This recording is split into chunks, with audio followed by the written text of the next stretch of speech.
After I get it, I reinvest.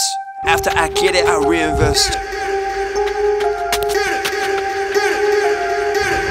Veits libe on, aga People wanna talk that talk in reality. You have not seen me in action. You think the come up comes over. Täna on 8. märts 2019 ja tänasest jääb Tallinna maratonini täpselt pool aastat. Ja ma võtan endale eesmärgiks läbida Tallinna maraton 42 kilti ja eesmärgiks on see joosta alla 4 tunni.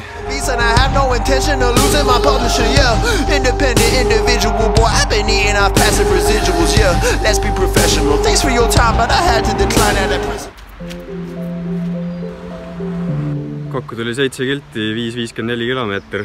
Esimese jooksu kohta päris hea. Pool aega käis küll jalg all ringi ja jalad on läbi märjadega. Tunne on hea.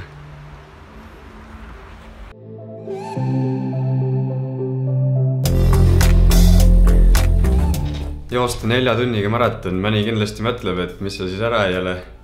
Et sama mis poodi piimajärgi, aga minu jaoks saab see olema korralik eneseületus. Ma olen elus korra juba maratoni läbinud ja nüüd tuleb story time. Mul on vaja paberit ja pliiatsit selleks.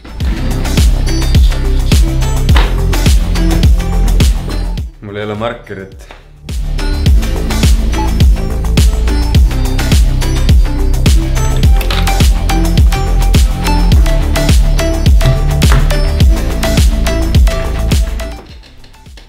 See oli 5 kuud tagasi, 6. oktoober 2018, kui me koos hea sõbra Kristjaniga käisime Tartu jooksumaratonil. Mõte joosta maratoni tuli kusagil kuu aega enne seda, nii et põhimõtteliselt me läksime peale ilma igasuguse treeninguta. Me küll käisime hommikuti enne maratoni jooksmisega, need olid sellised lühikesed, mingi 4-5 kilomeetrised otsad. Aga ma tegin seda sellepärast, et endale tõestada, et ma olen tegelikult suuteline palju enamaks, kui ma arvan, et ma olen. Niisiis, maratoni päeva hommikul me sõitsime Tartu. Üle 2 tunni autosõitu, saime numbrid kätte, kiire soojendus ja minekut. Ja ma ütlen ausalt, esimesed 12-13 kilomeetrit oli mu elu parim jooks. Tunne oli lihtsalt super. Ma ei ole kunagi enne seda või peale seda nii head tunnet joostes kogenud. Ja kui me räägime mu varasemast jooksukogemusest, siis enne maratoni mu kõige pikem jooks oli kusagil 10 kilomeetrit. Aga kusagil siis 13 kilomeetrist alates saabub siis see piinlik hetk. See lugu on üsna piinlik, aga samas see on naljakas, nii et ma mõtlesin, et ma räägin selle ikkagi ära. Nimelt nädal enne maratoni me käisime reisil Poola ja Slovakkia mägedes, Tatra mägedes. Sealt tagasi sõites ühes Poola tanklast ma ostsin mingid vorstid, tänu millele ma sain siis mingi kõhuviirus või asja. Ja mis te arvate, kas see oli nädal aega üle läinud? Ehk siis maratoni ajal ma tundsin, et loodus kutsub. Kannatab ära, pole midagi. Jooksin veel mõned kilomeetrid ja siis kusagil, ma arvan 17-18 kilomeetrit umbes oli joostud. Ja siis mul oli täpselt 2 valikut. Kas variant 1, kas ma lasen ennast täis, variant 2, ma keeran metsa. Sest täpselt sel hetkel läks maratoni rada läbi sükse metsatuka. Ja kuna ma ei konkureerinud maratoni võidule, siis ma otsustasin muidugi variant 2 kasuks. Õnneks oli mingi süke lehtpuu mets, et tegin väikse metsapeatus ära, maraton läks edasi. Pärast seda muidugi tunne ei olnud enam sama, mis ta oli enne esimesed 12-13 kilti. Mu alguse tempo oli selline, et mu lõpuaeg oleks tulnud kusagil 4.20. Peale metsas käiku tempo kõvasti langes, aga ma jooksin edasi. Varsti tuli 21 kilomeetri märk, see on siis pool distantsi. Ja sel hetkel ma sain aru, et ma olen jamas, sest pool maad on veel minna.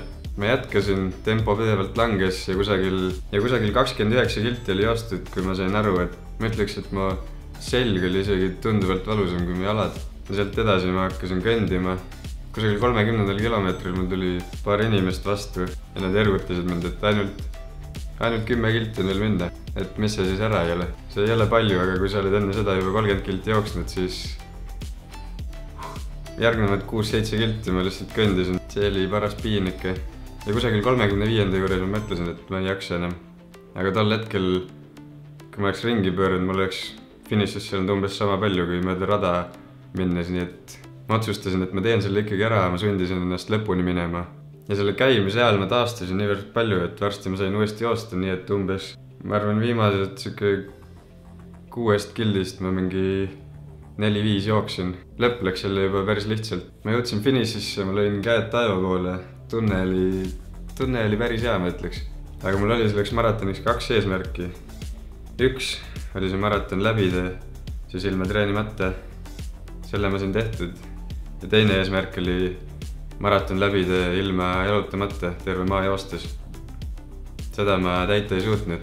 Kristjan tegi ka selle maratoni läbi. Ta lõpetas täpselt koht enne mind. Mu maratoni lõpuaeg oli 5:22.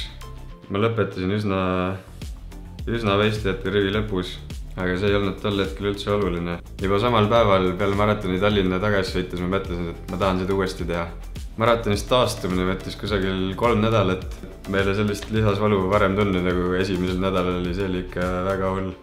Nii et tänaseks päevaks ma tean, et ma olen suuteline maratoni läbima ajaga 5:22 koos metsapeatusega.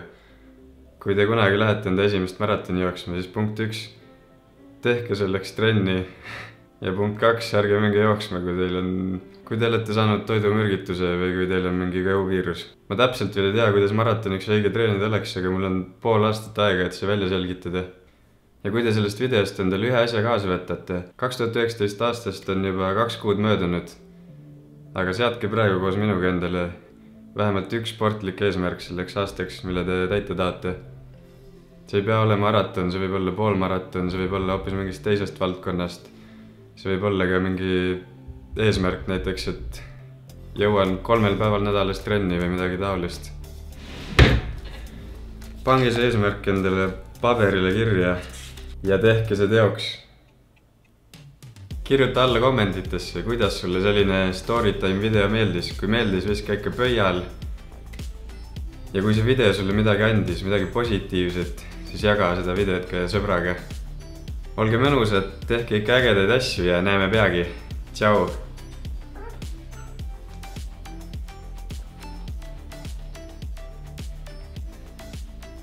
Seda subscribe nuppu võid ka vajutada, kui mu content meeldib ja tahad veel näha.